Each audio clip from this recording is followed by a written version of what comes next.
Some lawmakers are not backing down from their push for an independent investigation into the mystery lawmaker who took $35,000. They say it's needed for trust and transparency, but the Attorney General insists she's independent and unbiased. Stephen Florino has the latest. Representative Kanani Souza hand-delivered a letter to Governor Green's office today. Souza and Representative Della Al-Baladi asking him to direct the Attorney General to appoint an independent prosecutor to investigate the $35,000 mystery lawmaker because of a conflict of interest.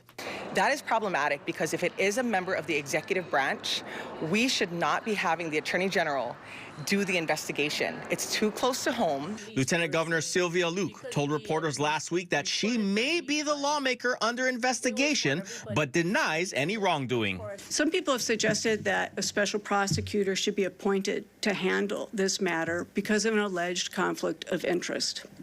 That is wrong. A spokesperson today clarified Attorney General Ann Lopez's comments on Friday, stating recusal appropriate only when there is a true legal conflict of interest. And in this case, there is none.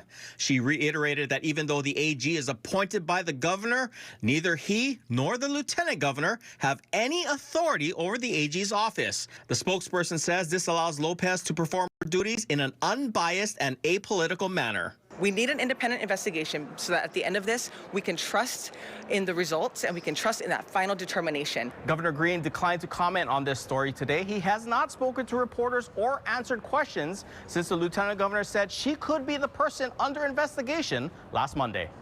I think the community and the people of the state of Hawaii want transparency.